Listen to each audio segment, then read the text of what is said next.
ദൈവം ആഗ്രഹിക്കുന്ന രീതിയിലേക്ക് നാം വളർന്നു വരുമ്പോൾ നമുക്ക് നന്മകൾ പ്രാപിപ്പാൻ കഴിയും, നമുക്ക് ആശ്വാസം കണ്ടെത്താൻ കഴിയും, നമുക്ക് സമാധാനം.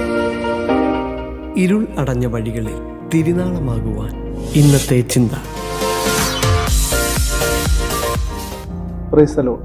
ദൈവത്തിൻ്റെ പരിശുദ്ധമായ നാമം വാഴ്ത്തപ്പെടുമാറാകട്ടെ. ഇന്നത്തെ ചിന്തയ്ക്കായി നമുക്ക് ലഭിച്ചിരിക്കുന്ന അധ്യായം യെശയ്യാ പ്രവാചകന്റെ പുസ്തകം 58-ാം അധ്യായമാണ്. സുപരിചിതമായ നന്നായി നമുക്ക് പരിചയമുള്ള ഒരു അധ്യായമാണ് 58-ാം അധ്യായം. എന്താണ് ഉപവാസം? എന്തായിരിക്കരുത് ഉപവാസം? എങ്ങനെയാകണം ഉപവാസം? ദൈവം ആഗ്രഹിക്കുന്ന രീതിയിൽ ഉപവസിക്കുകയും ദൈവത്തോട് അടുത്തു വരികയും ചെയ്യുമ്പോൾ ഉണ്ടാകുന്ന പരിണിത ഫലങ്ങളെക്കുറിച്ചൊക്കെ വ്യക്തമായി പറഞ്ഞിരിക്കുന്ന ഒരു പുസ്തകമാണ് യെശയ്യാ പ്രവാചകന്റെ പുസ്തകം 58-ാം അധ്യായം എന്നുള്ളത്. അതിൻ്റെ 2-ാമത്തെ വാക്യത്തിൽ ഇങ്ങനെ നമുക്ക് എഴുതി കാണുവാനായി കഴിയും. എങ്കിലും അവർ എന്നെ ദിനംപ്രതി അന്വേഷിച്ചു, എൻ്റെ വഴികളെ അറിയുവാൻ ഇച്ഛിക്കുന്നു. ആ യഹൂദ ജനത്തിന്റെ ഹൃദയത്തെ കണ്ട പരിശുദ്ധാത്മാവ് എഴുതി. അവർ ദിനംപ്രതി എന്നോട് അടുത്തു വരാൻ ആഗ്രഹിക്കുന്ന ഒരു ജനമാണ്. അവരുടെ ഉള്ളം എപ്പോഴും എൻ്റെ വഴികളെ അറിയുവാനും എന്നോട് അടുത്തു വരാനും ആഗ്രഹിക്കുന്ന ഒരു ജനമാണ്. പക്ഷേ പലപ്പോഴും അവർ ചെയ്യുന്ന കാര്യങ്ങൾ എൻ്റെ വഴികൾ കൂടെ നടക്കത്തക്ക രീതിയിലുള്ളതല്ല എന്നുള്ളത് കൊണ്ടാണ് പരിശുദ്ധ ആത്മാവ് താഴോട്ടുള്ള വാക്കുകൾ അത്ര പ്രാധാന്യമായി പറയുന്നത്. അവർ ഒരു ആശ്വാസം കണ്ടെത്തുകയാണ്. ഞങ്ങൾ ഉപവസിക്കുകയും ഞങ്ങൾ പ്രാർത്ഥിക്കുകയും ഞങ്ങൾ ആത്മതപനം ചെയ്യുകയും ഒക്കെ ചെയ്യുന്നത് വഴി ഞങ്ങൾ നിന്റെ വഴികളിലല്ലേ നടക്കുന്നത്, എന്നിട്ടും നീ ഞങ്ങളെ കാണുന്നില്ലല്ലോ. അതിന്റെ 3-ാമത്തെ വാക്യത്തിലൊക്കെ വായിക്കുന്നുണ്ട്, ഞങ്ങൾ നോമ്പ് നോൽക്കുന്നത് നീ നോക്കാതെ ഇരിക്കുന്നത് എന്ത്, ഞങ്ങൾ ആത്മതപനം ചെയ്യുന്നത് നീ അറിയാതെ ഇരിക്കുന്നത് എന്ത്.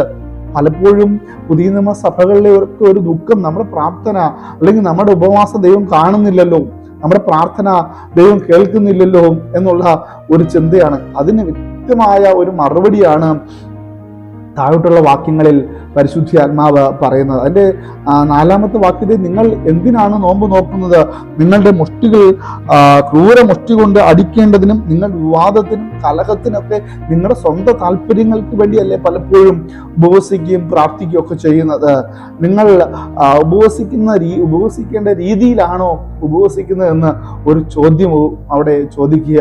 എൻ്റെ 5-ാമത്തെ വാക്യത്തിൽ നിങ്ങൾ എങ്ങനെയാണ് ഉപവസിക്കുന്നത്? നിങ്ങളുടെ തലയെ വേഴത്തെ പോലെ കുനിക്കുക, രട്ടും മണ്ണീരും വിരിച്ചു കിടക്കുക, ഇതാകുന്നുവോ ഉപവാസം? അവർ ആശ്വാസം കണ്ടെത്തിയ ഒരു ഉപവാസ രീതിയാണ് അത്. അങ്ങനെ വെണ്ണിലും രട്ടിലും വെണ്ണീരിലൊക്കെ കമിഴ്ന്ന് കിടക്കുമ്പോൾ ഇതാണ് ഉപവാസം. തല കുനിച്ചു നടക്കുമ്പോൾ ഇതാണ് ഉപവാസം. ചാരം വിതറി അവർ നടക്കുമ്പോൾ ഇതാണ് ഉപവാസം എന്നൊക്കെ അവർ ആശ്വസിക്കുകയും സമാധാനിക്കുകയും ചെയ്തിട്ട് ഞങ്ങളുടെ പ്രാർത്ഥന, ഞങ്ങളുടെ ഉപവാസം ദൈവം കേൾക്കുന്നില്ലല്ലോ എന്ന് പലപ്പോഴും അവർ ദൈവത്തോട് ചോദിച്ചുകൊണ്ടേ. അതിന് വ്യക്തമായ മറുപടിയാണ് അടുത്ത വാക്യങ്ങളിലൊക്കെ. നിങ്ങൾ എന്തായിരിക്കണം ഉപവാസം എന്ന് കർത്താവ് പറയുന്നത്? 6-ാമത്തെ വാക്യം, അന്യായ ബന്ധനങ്ങളെ അഴിക്കുക, നുകത്തിന്റെ അമിക്കേറുകളെ അഴിക്കുക, പീഡിതരെ സ്വതന്ത്രരായി വിട്ടയക്കുക, എല്ലാ നുകത്തെയും തകർക്കുക, ഇതല്ലയോ എനിക്കിഷ്ടമുള്ള ഉപവാസം. 7-ാമത്തെ വാക്യത്തിൽ വിശപ്പുള്ളവന് നിന്റെ അപ്പം ഉറക്കി കൊടുക്കുന്നതും അലഞ്ഞു നടക്കുന്ന സാധുക്കളെ നിന്റെ വീട്ടിൽ ചേർത്തുകൊള്ളുന്നതും നഗ്നനെ കണ്ടാൽ അവനെ ഉടുപ്പിക്കുന്നതും നിന്റെ മാംസരക്തങ്ങളായിരിക്കുന്നവർക്ക് നിന്നെ തന്നെ മറയ്ക്കാതെ ഇരിക്കുന്നതുമല്ലയോ. നാം ദൈവം കേൾക്കേണ്ട ഉപവാസം, ദൈവത്തോട് അടുത്ത് വരേണ്ട ഉപവാസം, നമുക്ക് മറ്റ് ഭാരങ്ങളോ മറ്റ് പാപങ്ങളോ ഒന്നും ദൈവത്തോട് അടുത്ത് വരുമ്പോൾ ഉണ്ടാകാൻ പാടില്ല.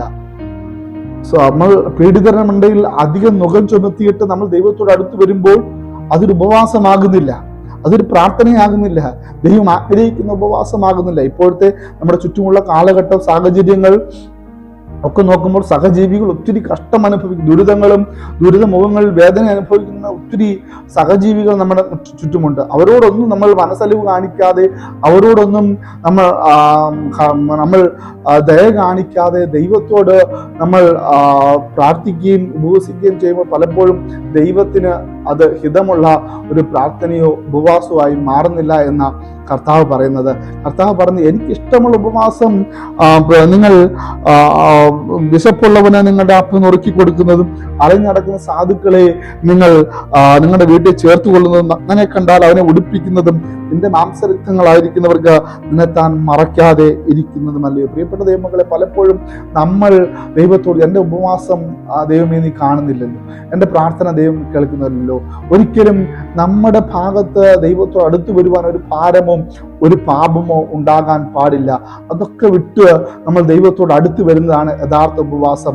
ഒരാൾക്ക് ഭാരമായി നിന്നുകൊണ്ടല്ല നമ്മൾ ഉപവസിക്കുകയും പ്രാർത്ഥിക്കുകയും ഒക്കെ ചെയ്യുക. അതുകൊണ്ടാണ് മത്തായി എഴുതിയ സുവിശേഷം 5-ാം അധ്യായത്തിലൊക്കെ കർത്താവ് പറയുന്നത്, നിങ്ങൾ യാഗം അർപ്പിക്കുമ്പോൾ നിങ്ങൾ നിങ്ങളുടെ സഹോദരൻ നിങ്ങളോട് വല്ലതുമുണ്ട് എന്ന് നിങ്ങൾക്ക് തോന്നുന്ന നിങ്ങൾ അവിടെ വെച്ചിട്ട് യാഗാർപ്പണത്തിന് വേണ്ടി പോകുവാനായിട്ട് കർത്താവ് അവിടെ ഓർപ്പിക്കുന്നത്. നമ്മളുടെ ചുറ്റുമുള്ള സഹജീവികൾക്ക് ഒരു ഭാരമാകാതെ നമ്മൾ ദൈവത്തിന്റെ മനസ്സറിഞ്ഞ് ദൈവത്തോട് അടുത്ത് വരികയും പ്രാർത്ഥിക്കുകയും ഉപവസിക്കുകയും ചെയ്യുമ്പോഴാണ് ദൈവത്തിന് അതിനകത്ത് പ്രവർത്തിപ്പാൻ കഴിയുന്നത്. അങ്ങനെ നാം ദൈവത്തിന് ഇഷ്ടമുള്ള ഒരു ഉപവാസവും പ്രാർത്ഥനയും ഒക്കെ നാം ചെയ്യുമ്പോൾ ദൈവം പറയുന്നു അതിൻ്റെ 9-ാമത്തെ വാക്യം, അപ്പോൾ നീ വിളിക്കും യഹോവ ഉത്തരമരുളും, നീ നിലവിളിക്കും ഞാൻ വരുന്നുവെന്ന് അവൻ അരുളി ചെയ്യും. താഴോട്ടുള്ള വാക്യങ്ങളൊക്കെ ദൈവം ആഗ്രഹിക്കുന്ന രീതിയിൽ ഉപവസിക്കുകയും പ്രാർത്ഥിക്കുകയും ആരാധിക്കുകയും ഒക്കെ ചെയ്യുമ്പോൾ ഉണ്ടാകുന്നതിന്റെ പരിണിത ഫലങ്ങളെ കുറിച്ചാണ് നമുക്ക് അവിടെ കാണുവാനായിട്ട് കഴിയുന്നത്. നുഖവും വിരൽ ചൂണ്ടുന്നതും വഷളത്വം സംസാരിക്കുന്നതും നീ നിന്റെ നടുവിൽ നിന്ന് നീക്കിക്കളയും. വിശപ്പുള്ളവനോട് നീ താല്പര്യം കാണിക്കുകയും കഷ്ടത്തിലിരിക്കുന്നവന് തൃപ്തി വരുത്തുകയും ചെയ്യുമെങ്കിൽ നിന്റെ പ്രകാശം ഇരുളിൽ ഉദിക്കും, നിന്റെ അന്ധകാരം മധ്യാഹ്നം പോലെ ആയിത്തീരും. യഹോവ നിന്നെ എല്ലായ്പ്പോഴും നടത്തുകയും വരണ്ട നിരത്തിലും നിന്റെ വിശപ്പടക്കി നിന്റെ അസ്ഥികളെ ബലപ്പെടുത്തുകയും ചെയ്യും.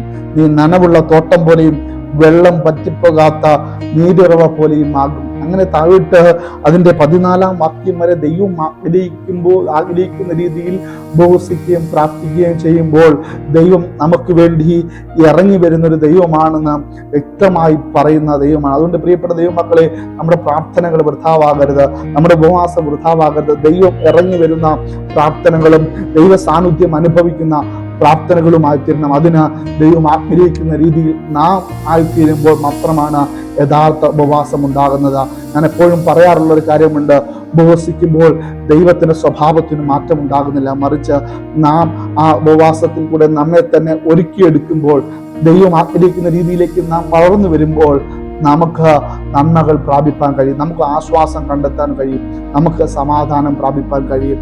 പ്രിയപ്പെട്ട ദൈവമക്കളെ, ഈ 58-ാം അധ്യായം എന്താണ് ഉപവാസം, എങ്ങനെയാണ് ഉപവാസം, നാം ദൈവം ആഗ്രഹിക്കുന്ന രീതിയിൽ ഉപവസിക്കുകയും പ്രാർത്ഥിക്കുകയും ചെയ്യുമ്പോൾ അതിൻ്റെ നന്മകളെ നമുക്ക് പ്രാപിച്ചെടുക്കാൻ കഴിയുമെന്ന് നമ്മളെ ഓർമ്മപ്പെടുത്തുക. അങ്ങനെ നാം ഈ വചനങ്ങളിൽ കൂടെ അത് അങ്ങനെയുള്ള അനുഗ്രഹം പ്രാപിപ്പാൻ ഇടയാകട്ടെ എന്ന് പ്രാർത്ഥിക്കുകയും ആശംസിക്കുകയും ചെയ്തുകൊണ്ട് ഞാൻ എൻ്റെ വാക്കുകളെ നിർത്തുന്നു. ദൈവം നമ്മളെ അനുഗ്രഹിക്കട്ടെ. God bless.